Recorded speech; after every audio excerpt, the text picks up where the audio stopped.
Let's see if I can get through this without crying. Okay, you guys, this is going to be a heavy topic today. It is Angel's Pause 10 Steps to Surviving Pet Loss. I had Angel's Pause service over, I don't know if you've heard of it or not, but 2 days ago, it's in-home euthanasia. They actually send a vet, and it's a wonderful service for those of you who, you know, your animal's suffering, and either you're going to have to drive it to the vet, or this is an option where they actually come to you and your cat or your dog or whatever pet you have. They get to pass with in the comfort of their own home and peacefully. So it's obviously something that none of us want to face or deal with, but it's also inevitable, right? We want our animals to die before us. If we die first, then who's going to take care of them, right? So it works out. It works out better. And you guys, our pets don't want us to grieve them forever. As hard as it is, if you're someone who's been grieving for years and years about your pet, you do want to get help over that, or over a person, of course. Same with humans. We are supposed to grieve. We are supposed to go through that process and feel feelings and allow yourself to cry as much as possible, as much as you need to.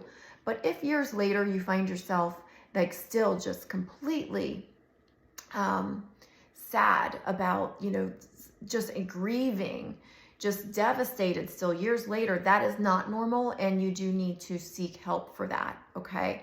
So, but the regular grieving in the beginning are necessary steps that we do need to go through. And then these are some great tips that I wanted to go through for anyone who's been through something. This most recent animal that I had to say goodbye to was my cat of 16 years. And you guys, he was just the best cat. Just big, fat, snuggly. He was my teddy bear. He snuggled with me every night. Just such a sweetheart, sweet soul. So first thing it says is interesting. It says, eat something. And I thought, oh my gosh, when I read that, because guess what I forgot to do? I forgot to eat. It says, you may not feel hungry, but food is important. Grief burns a lot of energy. You need fuel. If you can't face a full meal, just nibble. Eat now, whether you want to or not. And I took that advice, and it's that really helped, because I swear I don't know when the next time I would have thought to eat. And then it says cry. Like I said earlier, cry as much as you want to whenever you feel like it. Number 3, find something to do. This might seem trite, but focusing on a task really does help. The more you do, the less you dwell. And you guys, I had appointments scheduled this day. I didn't know that I was going to have this in-home euthanasia for my cat until that morning of. It was scheduled for 11 a.m. And I got to tell you, waiting for that vet to get there is a special kind of hell. I will warn you. But so would be driving your animal to the vet. That would also that's a different kind of hell too. Oh my gosh. So that was awful. I knew my cat was suffering, so I felt a sense of relief after it was over. And everybody's different. Some people might be less relieved and just go through a horrible, dramatic thing. I was crying, but relieved. Before the vet was there was worse for me. So it says, and what I was going to say is I ended up keeping my appointments. I ended up keeping my clients even in the afternoon. When at first I tried to clear my schedule, I realized, do I really want to, I think I could use a little distraction, but that's up to you. Some of you might not be able to do that. And remember, I am uniquely qualified to keep my vibration high. I coached myself heavily throughout this. And just followed everything that I know to do in order to raise my vibration. So I wasn't completely, having a meltdown, which in the past, before I had these tools, I would have been a complete disaster. Okay. So, count your blessings. When you lose a loved one, it's hard to focus on anything positive. Remind yourself of some of the good things that you still have by deliberately That's a hard word. Reviewing your list of blessings, such as your family, your remaining pets, your friends, and your interests. So, gosh, you guys, like, I'm so glad that I still have 2 other pets. I have sorry, this was trying to adjust this, a cat and a dog. So, I still have another cat and a dog. So I had 2 cats and a dog, and now I have 1 cat and 1 dog. And I definitely been snuggling the heck out of those 2 guys, you know? So count your blessings. Think about your interests. Do fun things as much as possible. You're not going to feel like it, you know, but like kind of have to just keep as much as you can. Try to focus on things that you do have and be grateful. You know, because it's really hard to be really sad and thankful for your blessings at the same time. So, and then it's going to be off and on. It's going to be a roller coaster, right? You guys, I'm not kidding. Like, it's going to be a roller coaster. You'll be fine 1 second and then bawling your eyes out with the ugly cry the next second. It's just how grief goes. Okay, reflect on things that don't involve your pet. The loss of your pet may seem to touch every aspect of your life, but in reality, it hasn't changed everything. Reflect on things that have not changed, the things you did and enjoyed without your pet. So you did have a life, right? You did the other things that other than just snuggle with your pet 24/7. So that's what this suggestion list is saying, to focus on some other things, reflect on things that don't involve your pet. Cuddle something furry. So if you don't have any other pets, like I'm fortunate enough to have other pets, get a stuffed animal. I don't care if you're a grown-up. I don't care if you're a grown-ass dude. Go get yourself a stuffed animal until you're ready to get another pet maybe, or, you know, or just until you're finished grieving. And you know, maybe you don't want to invite another pet into your life. That's okay too. I still recommend a stuffed animal. Okay, avoid decisions that you can't undo. For example, if you can't stand the sight of your pet's toys right now, don't throw them away. Just put them in a box out of sight. So like, because you know, we can do things in the heat of the moment when we're feeling really upset and then regret it later. So that's what that step is saying. Don't do that. Try to just put them out of sight, out of mind for now.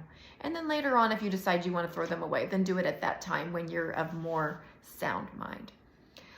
Okay, replace negative imagery. The last moments of your pet's life can become a powerful image, whether you witness them or not. If you believe that pets go on to an afterlife, for example, try replacing the image of the last moment of your pet's life with the next moment.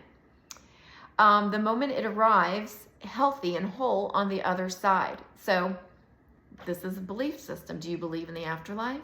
Do you believe that maybe for humans, we go to heaven, but pets, you think that they just die and nothing happens? Well, I certainly believe in the afterlife for pets as well. Everything's energy. We all have a soul, and our life force leaves our body, and it goes somewhere. Energy is never created or destroyed. So that life force goes somewhere. And I can tell you, I've lived an entire life of paranormal experiences and spiritual experiences. I don't have the option to not believe in the afterlife.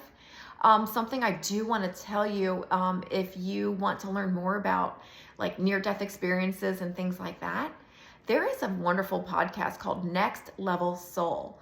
Alex Ferrari is the host, and it's a wonderful, he has really cool things about near-death experiences and people who can actually, you know, mediums, people who can channel.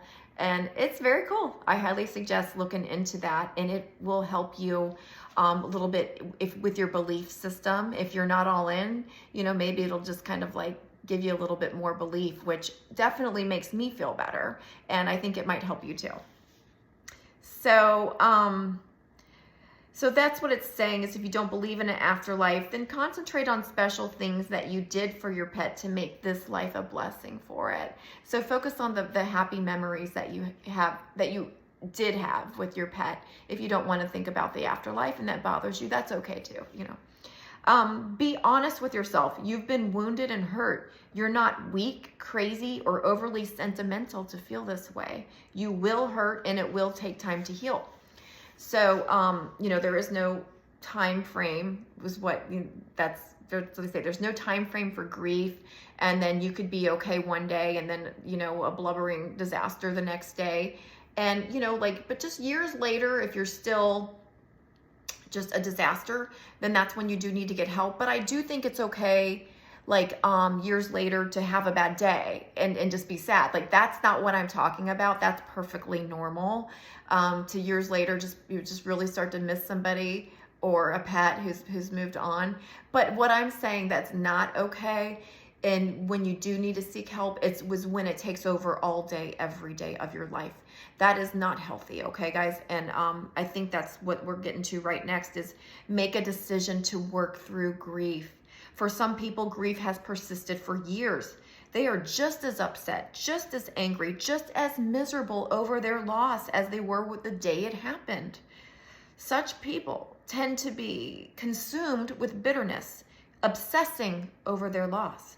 And not only do they suffer, but they also bring suffering to everyone around them. You can't control whether or not you grieve, but you can decide whether or not to let that grief control you. You guys, we do have control over our focus and our thoughts. We do. I know, you know, sometimes we want to argue for our limitations and act like, oh no, this is just how I feel. I strongly suggest, you know, to look into things, look into resources, free resources if you can't afford it on YouTube, things that will help you through grief. There's so many great resources out there, you guys. I was all over them. I might even put some in the links below this video, some things that I found that helped me. And a lot of my stuff is woo-woo, right? I love all the spiritual stuff and learning about the afterlife. And I watched a lot of pet psychics and things like that. But whatever works for you. Like, I definitely believe in all that stuff. But if that's off-putting for you, just maybe look into some of things that are put out there by psychiatrists and psychologists, something like that, or coaches, anyone who has really been through it and found ways to help their hearts heal. So I hope this helped you guys. And just remember, our pets want us to be happy. They do not want us, they want us to honor their lives by remembering the good stuff that they brought to our lives, how sweet their soul was. They don't want us focusing on their death. They don't want us focusing on their absence. Let's try to just focus on the good memories. And of course, it's going to happen where we're going to focus on their death now and then. Just don't dwell on it. Don't dwell on it. Don't let it consume your life. And, you know, our pets and our people too, they don't want us only focusing on their death. You know, I told my son, like, when I die, definitely, I don't want you focusing on my death. I want you to remember me, you know, when I was alive and doing well, not however I died. You know, that's awful. And I definitely don't want my son being devastated for a long period of time. That doesn't make me happy. What makes me happy is for him to move on from that, you know, and as quickly as possible. And to know that I still exist. I just exist in a different form. So I hope you guys, I hope this helped you, and please share and comment and share with anyone you think who this would help. And I hope you have a wonderful day.